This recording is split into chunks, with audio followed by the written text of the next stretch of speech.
Good morning. ঘড়িতে বাজে ওই সকাল 7:15-20 মতো বাজে। তো ঘুম থেকে উঠেই দেখো আমার মেয়ে চলে গেছিলো ফুল তুলতে।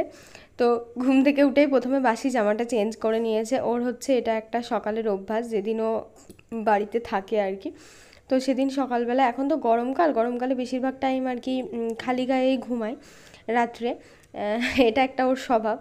তো তারপরে উঠে আর সেই জামাটা আর পরে না, সকালে একটা বাসি জামা, মানে বাসি জামাটা আর পরে না, নতুন একটা কাঁচা জামা পরে নেয়। তারপরে কয়েকটা পাকা পাকা কথা বললো, সেটা আর আমি তোমাদেরকে দিইনি মানে ভিডিওতে। কি আছে পিছনে হাতে? উরে বাপরে, থ্যাংক ইউ। এটা আসলে তোমার জন্য না, তাহলে এটা আসলে গপুর। না, ওই ফুল আর গপুকে দিবা না। আমি দাঁত মাজছিলাম, আমার হাতে ব্রাশ, তাহলে এটা আমারই। Thank you. স্কুলে না গেলে বাড়িতে থাকা, মানে বাড়িতে থাকলে আর কি পুজো দেওয়া, সন্ধে দেওয়া, এগুলো আমার মেয়েকে আমাকে স্পেশালি আলাদা করে বলতে হয় না। মানে ও এত সুন্দর করে গুছিয়ে করে যে আমিও হয়তো ঠিক অতটা সুন্দর করে পারবো না। এখন আগে ঠাকুরের বাসনগুলো মাজতো না, এখন সেটাও মাজি। জুতোর বস্তাটা বার করলাম। কিছু কিছু অপ্রয়োজনীয় জুতো আছে যেগুলো আর পরবেও না, কিছু না, ভাবছি এগুলো সব ফেলে দেবো। এই একটা দ্বিধা জুতো আছে, এটা ছোট হয়ে গেছে, পায়ে হয় না। এটা একটা স্কুল জুতো, তো এটাও তাই ছোট হয়ে গেছে, কিন্তু জুতোটা ভালো আছে, তবুও ফেলে দেবো। ভালো নেই, তেমন ভালো নেই, দেখো এখানটায় ফেটে গেছে, এটা ফেলে দেব। আর এই দেখো এটাও তাই, এটা এই জুতোটাও পরে না, চেনটা কেটে গেছে, চেনটা লাগবে কিন্তু পরে না, ওর ভালো লাগে না আর কি জুতোটা পরতে। কই দেখি, একটু ছোটও হয়ে গেছে। হ্যাঁ, এই জুতোটা তো এই বছর পুজো গেল, তার আগের বার পুজোতে কেনা। তো যাই হোক, এখন তো চচ্চর করে পা বড় হয়, এগুলো সব ফেলে দেয়া। মানে ইচ্ছা করে আমি পায়ে ঢোকাবো না জুতোটাকে, যদিও বা আমার পায়ে একটুখানি ঢোকে। এই জুতোটা একটু ছোট হয়ে গেছে, দেখতেই পাচ্ছ, এটার পরার মতো নেই। তো এটা আর ভাবছি ফেলবো না, কারণ ওই অনেক ছোট ছোট বাচ্চা টাচ্চা থাকে, তো ওদেরকে দিয়ে দিলে, দেখো জুতোটা পুরো সুন্দর, হাওয়াই চটি জুতোটা কিন্তু একদম সুন্দরই আছে। তো বাচ্চা টাচ্চাকে দিয়ে দিলে না পরতে পারবে, বাড়িতে তো অন্তত পরতে পারবে, ওই জন্য এটা আর ফেলবো না। আর এগুলো হচ্ছে এই যে আমার জুতো, এই জুতোটা তো কিনে আমি মনে হয় 5 দিনও পরতে পারিনি, পুরোটাই ভালো আছে। এই যে পুরোটাই ভালো আছে, শুধু এইখান থেকে এটা এটা এটা কিন্তু ওই জুতো সেলাইয়ের কাছে নিয়ে গেলে না, তোমার এইটা যদি ওরা ভরে একটা পেরেক না কি মেরে দেয়, ওটা মেরে দিলেই ঠিক হয়ে যাবে। তো যাই হোক, নিয়ে যাওয়া হয়নি আর পরাও হয়নি। এটা কত বেকার বেকার জুতো। তারপরে এটা, এই জুতোটা তো দেখেছো, ডোডো ছিঁড়ে দিয়েছে, এই যে আঙুলের এইটা। এই জুতোটা আমার খুব পছন্দ, এই জুতোটা আমার ফেলতে ইচ্ছা করে না, জানো, খুব ভালো লাগে জুতোটা। তো এটা হচ্ছে আমাদের ডোরও নষ্ট করেছে, আর এখানে তিধার ইয়ে আছে আর কি। আর এই জুতোটাও খুব সুন্দর, জানো তো, এই জুতোটাও নষ্ট হয়নি, একদম নতুনই, অনেকদিন ধরে বস্তায় ভরা আছে বলে একটু ধুয়ে দিলেই কালারটা পরিষ্কার হয়ে যাবে। এটাও তো তোদের বন্ধু বান্ধব ইয়েকে দিয়ে দিলে পরতে পারবে, বল মানি? হ্যাঁ, ভাইও স্কুলে পড়ে যেতে পারবে। আর না হলে ওই ওদের বাড়িতে একটা বাচ্চা আছে, ও জুতো মুতো নেই, সে আসে না, সব ওদেরকে দিয়ে দেবো। আর এই কেসগুলো ভরে রেখে দেবো, এই হাওয়াই চপ্পল আর ভালো জুতোগুলো সব এই বক্সের মধ্যে। এই অ্যাপেল এনেছিল কাশ্মীর থেকে, ওই আপেলের বক্সের মধ্যে সব ভরে রেখে দিয়েছে, মানে এদের একটা শীষ।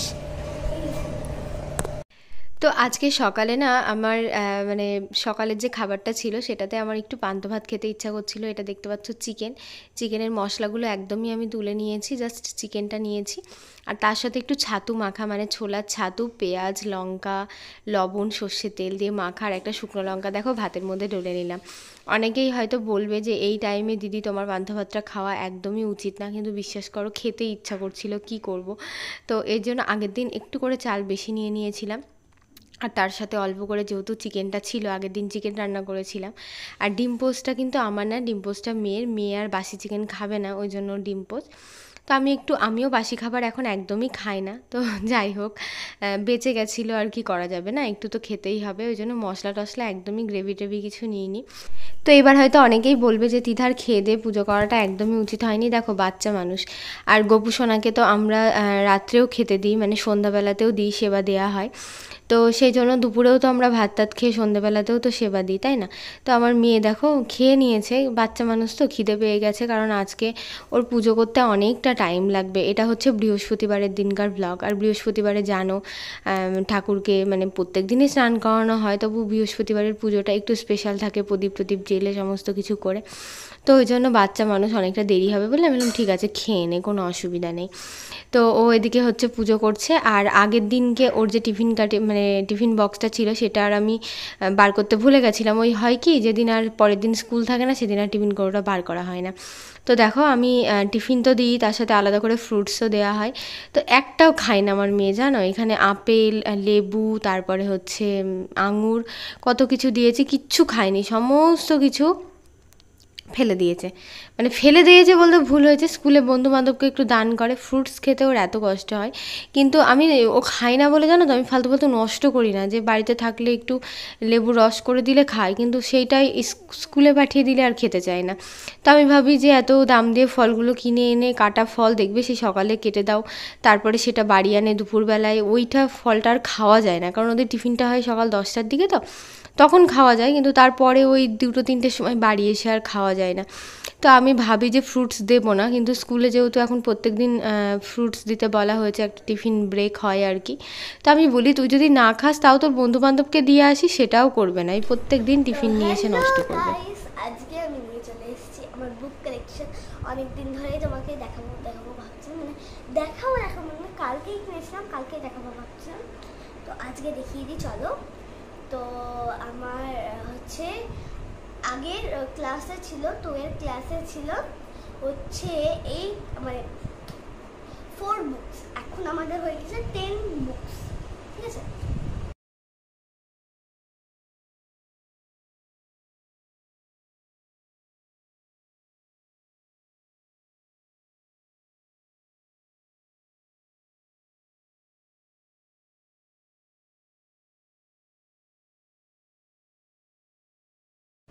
আমরা যখন ছোট ছিলাম, মানে ছোট বলতে ওই মোটামুটি একটু বেশি ছোট যখন ছিলাম, এমনিতেও তখন তো 1-2-তে 1-2 মানে 3-4 সম্ভবত স্কুল থেকে আমাদের বই দিত, 5 থেকে আর দিত না। তো 5 থেকে তখন ওই ছাত্রবন্ধু কিনতে হতো, 5-এর বুকস কিনতে হতো। তখন আমরা পুরনো বই কিনতাম, তখন আর্থিক অবস্থাটা এতটাই খারাপ ছিল যে ওই 300-400 টাকা দিয়ে বুকস কেনা সম্ভব ছিল না। তো মা বলতো পুরনো বই কেন, তাহলে অদাহুদি যদি 100 টাকা বইয়ের দাম হয় সেটা হয়তো 50 টাকা হয়ে যাবে, বা 30 টাকা, না 30 টাকা না, হাফ করেই নিত। আর তারপরে যখন একটু বড় হলাম, মানে 9-10-এ উঠলাম, তখন পরিবারের অবস্থাটা অনেকটাই ভালো। তো তখন থেকে তো নতুনই বুকস কিনতাম, আর নতুন মানে কি বলবো, বই নিয়ে আসলে যেরকম ভাবে খুলে মানে 2-3 দিন ধরে। আর আমার বাবা নতুন বই নিয়ে আসলে, আমাদের তো এমনি মলার ছিল না, খবরের কাগজের মলার দিতাম আমরা, তো আমার বাবা সন্ধ্যাবেলায় বইগুলোকে নিয়ে খুব সুন্দর করে খবরের কাগজে মলার দিয়ে ধারগুলো সেলোটিপ দিয়ে আটকে দিত, দিয়ে সারা রাত বালিশের তলায় মাথায় দিয়ে দুটো করে, দুটো বাবার বালিশের তলায়, দুটো মায়ের বালিশের তলায়, দুটো আমার বালিশের তলায়, দাদার বালিশের তলায়, হ্যাঁ এরকম ভাবে রেখে দিতাম, তাহলে বইগুলো একদম মলাটের সাথে সেট হয়ে যেত। তখন বাপরে কি ভালো লাগা, মানে পড়ি না পড়ি সেটা পরের কথা, কিন্তু নতুন বই পেলে, নতুন ব্যাগ পেলে, আমার মেয়ে যেমন একটা ক্লাসে 2-3টে করে ওর ব্যাগ, মানে ক্লাস 1 থেকে 2, মানে দুটো এটা নিন্দে করার বেলা 10 না, আর এই পোরশন যেহেতু ক্লাস 1-2 2 বছর পড়েছে, তার মধ্যে 1 2 3 4 চারটে মাত্র, এই 4টে না 5টা, ওই একটা লাল আছে ভিতরে, 5টা ব্যাগ, 4টে ব্যাগ গো, বিশ্বাস করো এই কথা, 4টে ব্যাগ মাত্র। আচ্ছা ঠিক আছে, তাহলে একটু ক্যামেরাটা পজ করে আমি ব্যাগ 5টা নিয়ে এসে তোমাদেরকে দেখাচ্ছি, ঠিক আছে? ওগুলো নতুন ব্যাগ, ওগুলো ভরে রেখেছে, ওগুলো ইয়ে করে হবে না। কোনটা? ওই তো ওখানে দুটো দেখতে পাচ্ছিস, দেখো ওই ঘরে দুটো আছে, ওইটা নতুন ব্যাগ, ঠিক আছে, আমি দাদা দিদি গিফট পেয়েছি। এইটা ধরিনি আমি, এইটা তো এবছরই নি, ওই 2 বছরে 5টা আর এবছরে একটা। এইবার বলবে হয়তো কিনে দিলে আমি এতগুলো ব্যাগ ওকে কিনে দিতাম না, যেহেতু বার্থডে হয়েছিল 2 বছরের বার্থডেতেও 3টে ব্যাগ পেয়েছে, তো সেই জন্য নতুন জিনিস ঘরে থাকলে তো পেটের মধ্যে ফুট ফুট ফুট করতেই থাকে, টকবক করে ফোটে। আর এই বছর নভেম্বরের যে ব্যাগটা যেটা পেয়েছে সেটা আমি আর ওকে দিইনি, আমি বলেছি 3-তে উঠবি তারপর তোকে ব্যাগ দেবো, তো লুকিয়ে রেখেছিলাম বলে ব্যাগটা নিয়ে যেতে পারিনি, 3-তে উঠতে নতুন ব্যাগ। আর আমার মনে পড়ে আমার মা ছোটবেলায় ক্যারি প্যাকেট নিয়ে স্কুলে যেতাম, মানে ওই কাপড়ের প্লাস্টিকগুলো নিয়ে স্কুলে যেতাম, প্লাস্টিক 2 দিন অন্তর অন্তর ছিঁড়ে যেত, মা বলতো বাপরে তোদের হাতে পায়ে কি খুর আছে নাকি, তাই বলতো। তারপরে একটা বাক্স কিনে দিয়েছিল, সেই বাক্সটা এখনো আছে, দেখেছিস তো দাদুর কাছে। ওই বাক্সটা করে 4 পর্যন্ত পড়েছি, 4-এর পরে 5 আর বাক্স নিয়ে যাব না, ঝগড়া। তো লজ্জা লাগছে, 5-এ একটা ব্যাগ কিনে দিয়েছে, সেই ব্যাগটা নিয়ে আমরা ক্লাস 8 পর্যন্ত গিয়েছি, মানে 3 বছর গিয়েছি। তারপর আবার 8-এ একটা ব্যাগ কিনে দিয়েছে মা, না 8 পাস করে 9-এ উঠেছি তখন একটা ব্যাগ কিনে দিয়েছে, মানে ব্যাগটা পুরো ছিঁড়ে গেছে। এবার বলবে আমার বিয়ে হয়েছে তখন একটা ব্যাগ কিনে দিয়েছে। আর ওর পাপার কথা যদি বলি, ওর পাপা বলবে তুমি তো তাও একটা বাক্স পেয়েছো, আমি তো চটের বস্তা করে বই নিয়ে গিয়েছি। মানে আমাদের দুজনের হালত থেকে ওর বাবার হালতটা আরো বেশি খারাপ। এগুলোর মধ্যে একটা আনন্দ ছিল, মজা ছিল, জানো তো। মানে যাই বলো তাই বলো, যে এইসব দিনগুলো যতই কষ্টের হোক যাই হোক, এর থেকে আনন্দতম দিন আর ছিল না। আমি ক্লাস 7 পর্যন্ত আমাদের ভীষণই খারাপ পরিস্থিতি ছিল, আমার বাবার পা ভেঙে গেছিলো, অনেক রকম সমস্যা ছিল। তারপরে আমরা যখন ক্লাস 8-9-এ পড়ি তখন থেকে আমাদের পরিবারের অবস্থা মানে ভীষণই ভালো আর কি, কোনো কিছুরই কোনো অভাব বুঝতে পারিনি কোনোদিন। যখন যা চেয়েছি পড়াশোনা, মা বাবা পড়িয়েছে, যতদূর পেরেছে পড়িয়েছে, মা বাবার কর্তব্য একটা ছেলে দেখে বিয়ে দিয়েছে, কলেজে ভর্তি হয়েছি। আগে ঘুরাই বলে যে তোরা তো তাও ভালো, তোরা ব্যাগ পাচ্ছিস, বই পাচ্ছিস, সেলুন পাচ্ছিস, এই পাচ্ছিস, ওই পাচ্ছিস। আমাদের একটা পেন্সিল কিনে দিত, আমরা 3-4 বছর চালাতাম।